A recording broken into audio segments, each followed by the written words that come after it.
അല്ല, ഈ വിഷയത്തിൽ മുൻ DGP-മാർക്കുണ്ടായ പോലെയുള്ള സമ്മർദ്ദം ഈ ഇദ്ദേഹത്തിന്റെ കാര്യത്തിലും ഉണ്ടാവുമോ എന്നുള്ളതാണ്. കാരണം സർക്കാരിന്റെ ഇച്ഛയ്ക്കനുസരിച്ച് പ്രവർത്തിക്കുന്ന രീതിയിലുള്ള പോലീസ് ഉദ്യോഗസ്ഥരെയാണ് സർക്കാർ താല്പര്യപ്പെടുന്നത്. ഇപ്പൊ അജിത് കുമാറിനെ DGP ആക്കാൻ അല്ലെങ്കിൽ മനോജ് കുമാറിനെ എബ്രാമിനെ DGP ആക്കാനുള്ള എല്ലാ ശ്രമവും നടത്തിയതിനു ശേഷം അത് പരാജയപ്പെട്ടതിന് ശേഷമാണ് ഇപ്പോ ഇത്തരത്തിലുള്ളൊരു നിയമനത്തിന് നിർബന്ധിതരായിരിക്കുന്നത്. അതിനിടയ്ക്ക് വാർത്തകൾ പോലും ഉണ്ടായിരുന്നു DGP ഇൻചാർജ് എന്നുള്ള തസ്തികയൊക്കെ ഉണ്ടാക്കി ഈ സർക്കാരെ നിൽക്കാൻ പോകുന്നുള്ളൂ.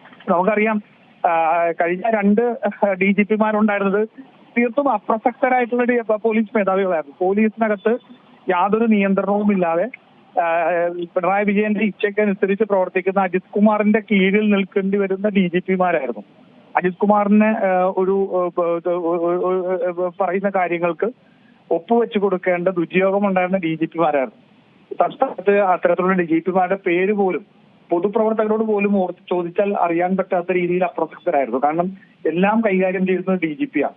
DGP DGP ഇടുന്ന ഉത്തരവുകളെ ADGP റദ്ദ് ചെയ്യുന്ന സാഹചര്യം അല്ലെങ്കിൽ അതിനെ മറികടക്കുന്ന സാഹചര്യം ഉൾപ്പെടെ നമ്മൾ കണ്ടാണ്. അപ്പൊ സർക്കാരിനെ സംബന്ധിച്ചോളം സർക്കാരിന്റെ താല്പര്യങ്ങൾക്കനുസരിച്ച് ഉള്ള ഒരു DGP വേണമെന്നുണ്ടായിരുന്നു. പക്ഷെ അത് ഇനി ദേവദാ ചന്ദ്രശേഖറും പിണറായി വിജയനും നടന്ന ചർച്ചയിൽ എന്തൊക്കെയാണ് സംസാരിച്ചിട്ടുള്ളത് എന്നുള്ളതിനെ സംബന്ധിച്ച് നമുക്കറിയില്ല. അപ്പോ എല്ലാം നമുക്ക് കാത്തിരുന്ന് കാണാം. പക്ഷെ ഒരു കാര്യമുണ്ട്, രാഷ്ട്രീയമായിട്ട് ഈ നിയമനം നടത്തുമ്പോൾ അതിന് മുമ്പ് കൂത്തുപറമ്പിലെ രക്തസാക്ഷികളോട് മാപ്പ് പറഞ്ഞിട്ട് വേണം സർക്കാർ ഈ നിയമനം നടത്തേണ്ടിയിരുന്നത് എന്നുള്ളതാണ് എനിക്ക് പറയാനുള്ളത്. ഏറ്റവും പുതിയ വാർത്തകളും വിശേഷങ്ങളും വിരൽ തുമ്പിലറിയാൻ സീ മലയാളം ന്യൂസ് എല്ലാ ഡിജിറ്റൽ പ്ലാറ്റ്ഫോമുകളിലും ലഭ്യം.